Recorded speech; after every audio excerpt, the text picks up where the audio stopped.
Jean-Marie Zaitoni, que l'on voit déjà à l'écran, a été pendant une bonne dizaine d'années le directeur artistique et musical et chef de l'ensemble INMUJICI de Montréal et je lui souhaite la bienvenue. Bonjour Jean-Marie. Merci, merci. Bonjour. Un séjour à Québec dont on aura l'occasion de parler tout à l'heure. Mais là, j'aimerais ça qu'on enchaîne sur ce qui vient de paraître, c'est-à-dire un opus, un disque, un enregistrement qui n'a pas été conçu de la façon la plus facile parce qu'en pleine pandémie, et ça met ensemble deux compositeurs, et je me demandais un peu pourquoi, Arvo Pärt et en même temps Richard Strauss. Bien, je vais essayer de vous faire la version la plus courte possible, mais l'aventure a commencé depuis très longtemps. On attendait, on espérait enregistrer un disque ensemble pour au moins avoir un témoignage long terme de notre collaboration, évidemment.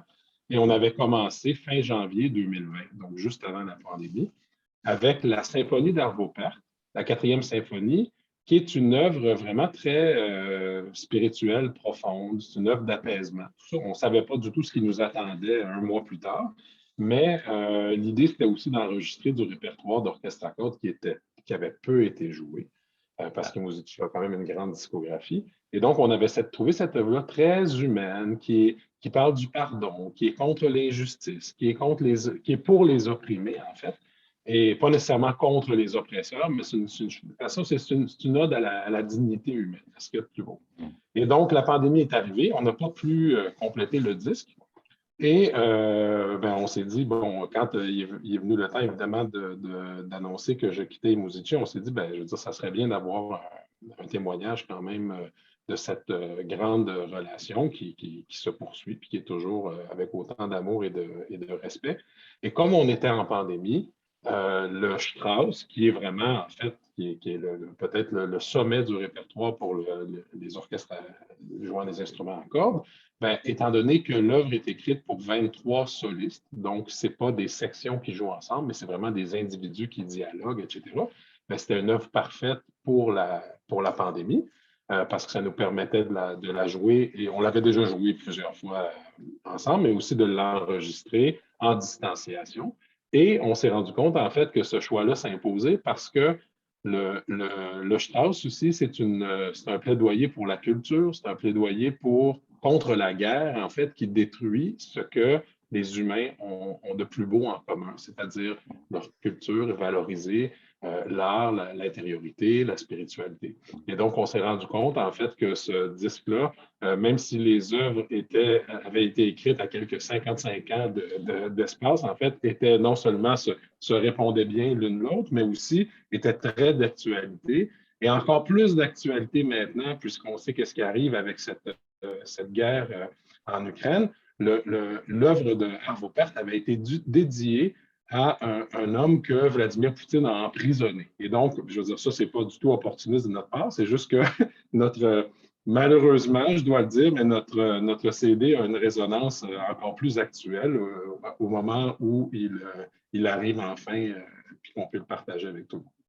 Et l'œuvre de Strauss a un titre particulièrement mordant, Métamorphosen, c'est-à-dire ce qui se passe exactement par les temps qui courent. Absolument, absolument. Puis la métamorphose, ça se veut autant quelque chose d'organique, si on veut, et de scientifique, que humain, social, etc. Et donc, je veux dire, Strauss le fait très philosophiquement dans son œuvre parce que c'est une œuvre de musique pure. C'est pas on ne peut pas dire ici, il veut dire telle chose, ici, il veut dire telle chose. On sait qu'à la fin, il cite Beethoven, la marche funèbre de l'héroïque. Donc, on le sait qu'on n'est pas dans une fête foraine, là, ça c'est définitif. Par contre, ça laisse en fait, je pense que ça vient chercher en chacun de nous la réflexion, la remise en question peut-être même, et ça parle vraiment à notre monde intérieur. Et tout ça dans le contexte, évidemment, de la pandémie. Le travail a été fait, on a été obligé d'attendre. Il y a eu des périodes d'attente, il y a eu des... Bon, enfin, on comprend que ce disque-là était dû pour être publié chez Atma. Et je crois que Atma, le Atma Classique, est très fier de cette publication. Ben, je pense qu'ils ont été vraiment extraordinaires parce qu'ils ont récupéré le projet avec nous. Là, je tiens à saluer toute l'équipe Mhm. d'Atma, mais notamment Anne-Marie Sylvestre qui a été notre réalisatrice pour ça, qui a vraiment saisi le travail qu'on essayait de faire. Puis pour nous, Mhm. c'est un défi profond parce que c'est comme, je veux dire, si on faisait des disques à chaque année ou 2 fois par année, bien, on en Ben fait oui. un, on en fait le prochain, on les aime tous, tout ça. Mais là, ce disque-là, on le voulait aussi un témoignage de notre relation. Donc, il y avait, sans qu'il y ait une pression indue, je veux dire, on a travaillé ensemble sur des choses pendant ces 10 années-là, sur le phrasé, sur la sonorité d'ensemble, sur une façon différente de jouer ensemble, tout en tenant compte, évidemment, du grand héritage de Yuli, mais aussi de tous les musiciens de l'ensemble. Et donc, pour nous, c'était, quand ce disque-là est arrivé, on n'a pas eu besoin de s'étirer ça allait de soi. Puis quand on a joué ensemble, tout le monde comprenait vraiment l'intensité puis la nécessité de présence, surtout c'était au début de l'été 2021 qu'on a fini ça, après multiples, là j'ai le mot anglais, lockdown, là, mais en tout cas des Mhm. confinements et des reconfinements et de tout ça, puis le plaisir de jouer ensemble, puis de dire, ben là, on a un projet.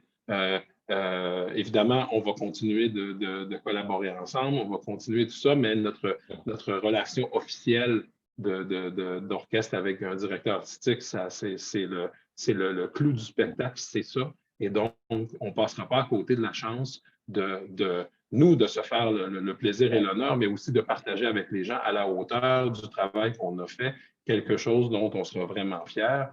Et ben, c'est le cas pour le résultat. Jean-Marie, vous avez laissé beaucoup à I pendant ces 10 années-là. Qu'est-ce que I en échange vous a donné?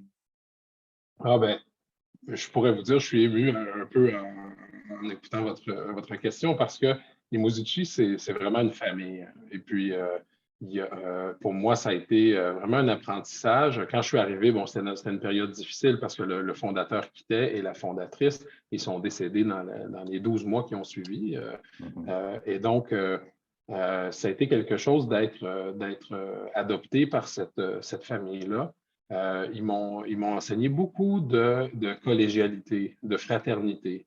Ils m'ont enseigné beaucoup de choses musicalement aussi. Je ne veux pas du tout dénigrer ça. On le sait, ce n'est pas juste un chef d'orchestre qui arrive, qui apporte à un orchestre une science ou un savoir-faire. Eux, dans leur ADN, eux, dans leur sensibilité de musicien, m'ont appris énormément de choses. Ce que je retiens le plus profondément, en fait, c'est peut-être les choses qui sont sur le plan humain. Cette fidélité, cette fraternité, d'avoir un cœur, euh, il y a des gens, on est des collègues, on joue de la musique ensemble, mais puisqu'on vit ensemble, puisqu'on fait partie du quotidien l'un de l'autre, on doit se respecter avec encore plus d'attention, avec encore plus de soins à apporter à ces relations-là. Et donc, ce n'est pas du tout une histoire de séduction ou de résultat ou de tout ça.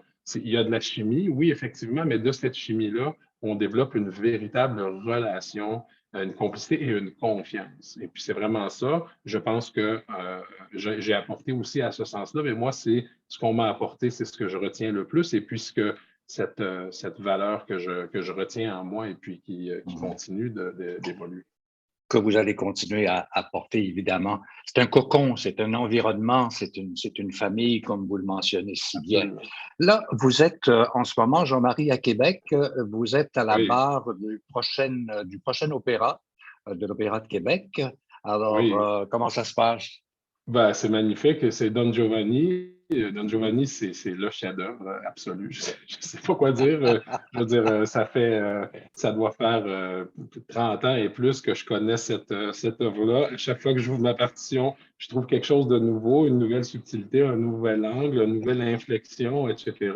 Et donc, je veux dire, pour un musicien, c'est le bonheur de travailler là-dessus. Mais aussi, on a vraiment une équipe extraordinaire là, qui a été assemblée par le directeur Jean-François Lapointe. On a Philippe Sly en Don Giovanni, on a Doug McNaughton en Leporello, on a Julie Bouliane en Elvira, Florie Valouquette, Geoffroy Salva. C'est vraiment une équipe qui, déjà, là, ça fait 3 jours qu'on a commencé, ça commence à se souder. Les gens pétillent d'idées, ils apportent au moulin. On avance très vite parce qu'on n'a pas beaucoup de temps. Puis Don Giovanni, c'est un opéra qui est assez long, assez complexe. Et donc, je veux dire, le tout dirigé par voyons, je vais oublier son nom, c'est effrayant, là, mais le metteur en scène, s'il vous plaît, si vous pouvez retrouver Bertrand Alain, pardon, qui est un Bon, comédien avec qui j'ai déjà travaillé. Bertrand fait un travail extraordinaire.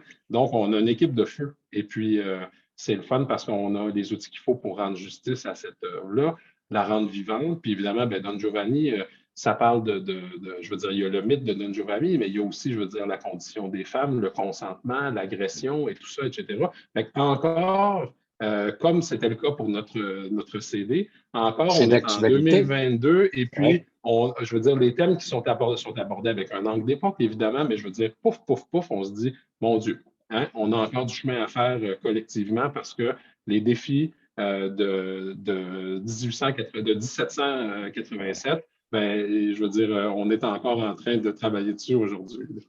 Mais l'énergie doit être quand même assez palpable parce que vous êtes quand même une équipe de jeunes. Je pense à Julie, je pense au personnage principal, comprends-tu? Je me dis, et ils sont tous de cette énergie de la génération en train de changer la donne, de rajeunir la chose et d'amener un nouveau public à l'opéra. Et ça, je trouve ça absolument magnifique. Et vous, à la barre, en somme, vous signez cette espèce d'entente avec la culture et avec la culture à Québec qui est très présente. Jean-Marie, je vous remercie. Je vais à nouveau inviter les gens à se procurer sur les plateformes, sans doute, ce nouveau disque qui est le vôtre. Alors, rappelez-moi l'essentiel de cette production en terminant. Oui, Richard Strauss, Les Métamorphoses, Arvo Pärt, la 4e symphonie, qui s'appelle Los Angeles. C'est pas la ville de Los Angeles, quoique ça a été écrit pour cette ville-là, mais c'est les anges. Et donc, cette symphonie, c'est un dialogue intérieur avec notre ange gardien. C'est magnifique, c'est poétique, c'est éthéré, c'est profond, c'est spirituel. C'est vraiment... on en a besoin. On le sait peut-être pas, mais on en a besoin. Merci beaucoup, Merci à Jean-Marie. vous. Ça fait Jean-Marie grand plaisir. Détoni, au plaisir.